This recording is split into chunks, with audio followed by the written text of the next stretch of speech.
देखो इधर देखो वीडियो तो देखो। खाओ खाओ खाओ शुरू।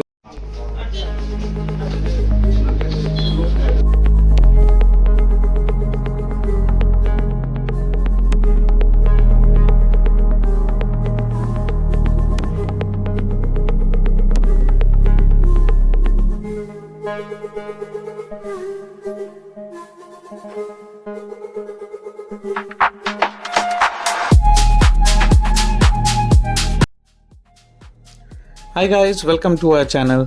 तो कैसे हैं आप लोग? आई गेस आप लोग अच्छे ही होंगे। तो आज हम आपके लिए एक नया व्लॉग लेके आए हैं। आज हम जा रहे हैं दीघा में।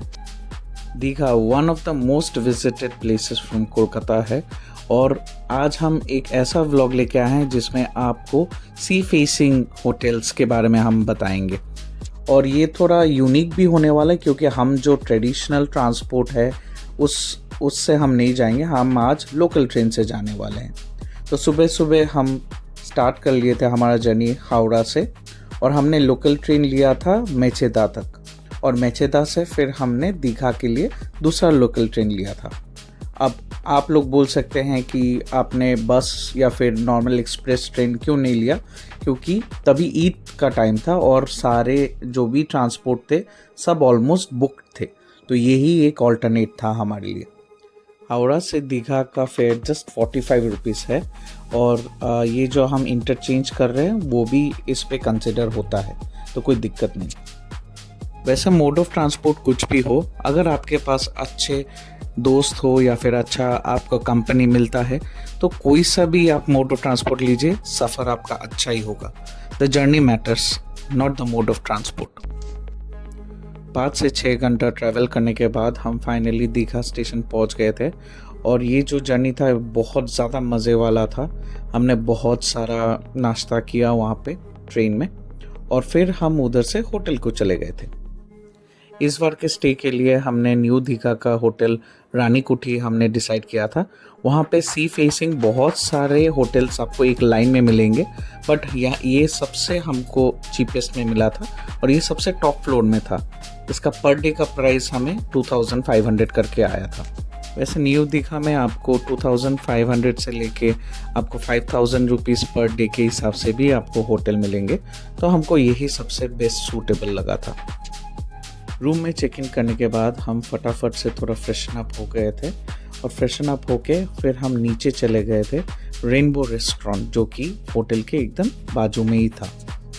हमने वहाँ पे एक फ़िश थाली, एक एग थाली और 2 चिकन थाली लिए थे, और उसका प्राइस हमें कुछ 700 रुपीज़ आया था।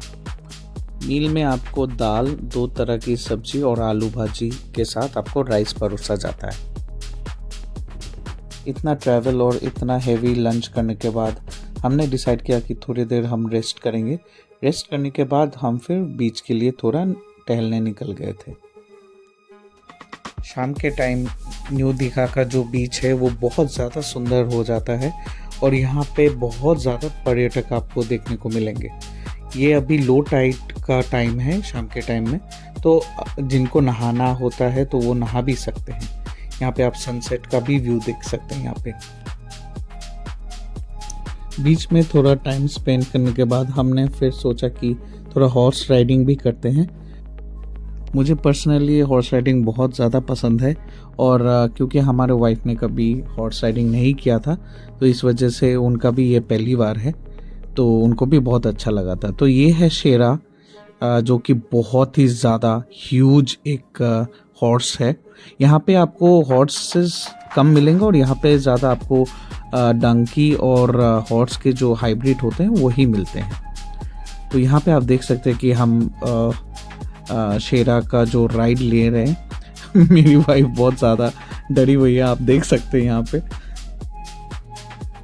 यहाँ पे आपको 100 रुपीज़ पे कुछ देर के लिए यहाँ पे हॉर्स राइडिंग कराते हैं पर पर्सन, बट क्योंकि हमने एक साथ किया था इसलिए हमको 200 रुपीज़ पर गया था। एक साथ राइड करने के बाद फिर हमने थोड़ा शेरा को पर्सनली भी थोड़ा राइड किया, क्योंकि यहाँ पे बहुत सारे टूरिस्ट थे और बहुत सारे बच्चे भी यहाँ पे इर्द गिर्द कर रहे थे, तो ज़्यादा तेज़ हमने रनिंग नहीं करवाया शेरा को। तो हमने कुछ ही देर में फिर वहाँ पे उधर से उतर भी गए थे। शेरा से उतरने के टाइम हमारा एक पैर का चप्पल गिर गया था, तो हमने बिना उस चप्पल को ज़्यादा इम्पोर्टेंस दिए हम शेरा से उतर गए थे। शेरा का राइडिंग एक्सपीरियंस बहुत ज़्यादा अच्छा था और मैं रिकमेंड करता हूँ हर किसी को, अगर आपको मौका मिले तो आप ज़रूर कीजिए हॉर्स राइडिंग। तो हॉर्स राइडिंग करने के बाद हमने थोड़ा बीच में थोड़ा मस्ती किया, थोड़ा टाइम स्पेंड किया, तो हमें बहुत अच्छा लग रहा था। वो शाम का सनसेट का टाइम था। लो टाइड के टाइम में आप यहाँ पे बहुत अदर वाटर एक्टिविटीज़ भी कर सकते हैं, बट हमने ऐसा कुछ किया नहीं था क्योंकि हम बहुत ज़्यादा टायर्ड थे और उतना एनर्जी नहीं था हमारे पे कि हम और ज़्यादा एक्टिविटीज़ करें। तो फिर हमने वहाँ पे एक यूनिक सा कुल्फ़ी ट्राई किया था, जिसको कैशू नट्स और चॉकलेट सिरप से सर्व किया जाता है मात्र 20 रुपीज़ में। और सी बीच में आए हैं और हम फ़िश नहीं खाएंगे, ऐसा थोड़ी हो सकता है। तो हमने वहाँ के लोकल फ़िश मार्केट्स हमने थोड़े एक्सप्लोर किए। हमने वहाँ से बहुत सारी चीज़ें उधर ट्राई भी किए थे। यहाँ पे आपको prawns, squids, mackerel, pomfret, even chicken भी आपको यहाँ पे मिलते हैं। हमने वहाँ से एक चिकन बारबेक्यू लिया था जो कि 50 रुपीज़ पर प्लेट आया था। और फिर हमने वहाँ से बहुत सारे अदर फिशेस भी ट्राई किए थे, लाइक आमोदी, फिर प्रॉन्स, ये सब मिक्सचर हमने लिया था और वो हमें कुछ 50 रुपीज़ ऐसा कुछ में आया था। तो यहाँ पे आप देख सकते हो वो सारे कलेक्शन एक साथ ही उन्होंने फ्राई करके हमको दिए थे। और ये सब खाना खाने के बाद हमारा पेट बहुत भर गया था और फिर हम जाके होटल में रेस्ट किए थे। और इसी के साथ हमारा पहला दिन भी ख़त्म होता है। एक नया दिन, एक नया शुरुआत। तो आज हम न्यू दीघा से जाएंगे ओल्ड दीघा में, क्योंकि वहाँ पे अगर आप नहाना चाहते हैं तो वो वहाँ पे बहुत ज़्यादा अच्छा एनवायरनमेंट रहता है और बहुत सारे फैसिलिटीज़ भी रहते हैं वहाँ पे। यहाँ पे आप देख सकते हैं हम एक टोटो लेके इधर आ गए थे ओल्ड दीघा में। यहाँ पे बहुत सारे अट्रैक्टिव पोजीशंस है, आप वहाँ पे फ़ोटोज़ खिंचा सकते हैं, आप मस्ती कर सकते हैं। वहाँ पे बहुत कुछ एक्टिविटीज़ भी यहाँ पे आप प्लान कर सकते हैं। तो बीच में आने के बाद हम उधर से उतर गए थे जहाँ पे हमें नहाना था। फिर हमने एक शैक लिया था, उस शैक में जाके हमने कुछ नारियल पानी भी उधर पिया और उधर हमारा सामान भी उधर स्टोर कर दिया था। हम हमारे कज़िन भैया और हमारे भाभी के साथ यहाँ पे आए थे। यहाँ पे आप देख सकते हैं हमारा पूरा टीम एक साथ। अगर आप कभी भी दीघा आते हैं तो मैं हमेशा रिकमेंड करूँगा कि आप ओल्ड दीघा में आके ही नहाइए, क्योंकि न्यू दीघा में बहुत सारे पेबल्स और रॉक्स रहते हैं जिससे आपके कट्स वर्ड्स होने के बहुत सारे चांसेस हो जाते हैं। सी बीच में नहाने के बाद हम फिर वहाँ से हमारे होटल के लिए रवाना हो गए थे और वहाँ पे जाके फ्रेश होके हम वहाँ से एक यूनिक डेस्टिनेशन पे गए थे जहाँ पे हमको सबसे बेस्ट लंच मिलता है। ये है ओशनिया एसी रेस्टोरेंट जो कि उदयपुर बीच में है और ये वेस्ट बंगाल टूरिज़्म के अंडर में आता है। यहाँ का खाना बहुत ही अच्छा और बहुत ही ज़्यादा फ्रेश रहता है। हमने वहाँ पे ऑर्डर किया था 2 चिकन थाली, 2 मटन थाली और 1 कातला माछ का जस्ट प्लेट।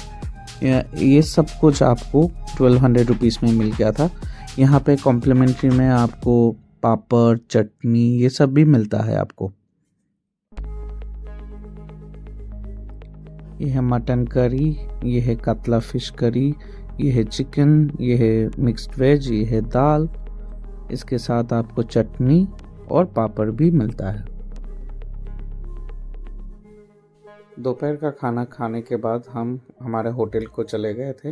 वहाँ पे थोड़ा रेस्ट करके फिर हम शाम को न्यू दीघा थोड़ा एक्सप्लोर करने के लिए आए थे। आज के दिन हमने थोड़ा मार्केट को भी एक्सप्लोर किया और मार्केट से हमने बहुत सारी चीज़ें भी खरीदे। और ये जो मार्केट है ये हमारे होटल के सामने और बीच के एकदम सामने ही था। मार्केट एक्सप्लोर करते करते हमें एक यूनिक सा शॉप मिला था यहाँ पे बहुत सारे की रिंग्स वगैरह ये सब अवेलेबल थे और इनके पास बहुत सारे फ़ोटो एल्बम या फिर फ़ोटो फ्रेम्स भी अवेलेबल थे। तो हमने यहाँ से भी कुछ चीज़ें परचेज़ किए थे। वैसे आपको बहुत सारे और भी मिलेंगे बट इनका शॉप में सबसे अच्छा प्राइस मिल रहा था। यहाँ पे जो फ़ोटो फ्रेम आप देख रहे हैं ये जस्ट हाथों हाथ 10 मिनट में आपको बना के दे देंगे, तो आपको ज़्यादा टाइम भी रुकना नहीं पड़ेगा। शॉपिंग करके मार्केट से निकलने के बाद यहाँ पे आप सारे होटल्स देख सकते हैं, एक ही लाइन में हैं और ये सब एक के बाद एक सी फेसिंग होटल्स हैं। ये हमारे होटल का जो बीच का व्यू है, ये रात के टाइम का व्यू है। हमें यहाँ का स्टे बहुत अच्छा लगा था और मैं हमेशा रिकमेंड करूँगा हर किसी को, अगर आप बीच में जाए तो हमेशा सी फेसिंग होटल ही ले। It is really worth it. देखते देखते 2 दिन कैसे बीत गए कुछ समझ में ही नहीं आया। हमें इस बार बहुत अच्छा लगा था और मैं हमेशा हर किसी को रिकमेंड करूँगा कि आप लोग अपने जो नॉर्मल लाइफस्टाइल है उससे थोड़ा हट के कभी कभी ऐसे छोटे ब्रेक्स लीजिए। It really works wonders. आप मेंटली भी बहुत ज़्यादा रिफ़्रेश फील करेंगे। जिस दिन हम चेकआउट किए थे उस दिन ईद का दिन था और उस दिन सारे मोड ऑफ ट्रांसपोर्ट ऑक्यूपाइड थे, तो हमें अनफॉर्चुनेटली फिर लोकल ट्रेन से ही जाना पड़ा था। वेस्ट बंगाल के लोग पुरी में जाना बहुत ज़्यादा पसंद करते हैं और उसी क्राउड को दीघा में हॉल्ट करने के लिए यहाँ पे वेस्ट बंगाल टूरिज़्म ने एक जगन्नाथ मंदिर का भी स्थापना उन्होंने किया है। इस मंदिर का उद्घाटन 30 अप्रैल को होने वाला है 2025 को। क्या आपको इस जगन्नाथ मंदिर के बारे में पता था? आप कमेंट्स में हमें बताइए इसके बारे में। तो दीघा का ये जो मिनी व्लॉग था, आई होप आप लोगों को अच्छा लगा होगा। अगर अच्छा लगा हो तो प्लीज़ हमारे सफ़र के साथ जुड़े रहिए, हम आपके लिए और अच्छे अच्छे वीडियोज़ लेके आएंगे। So thank you for watching.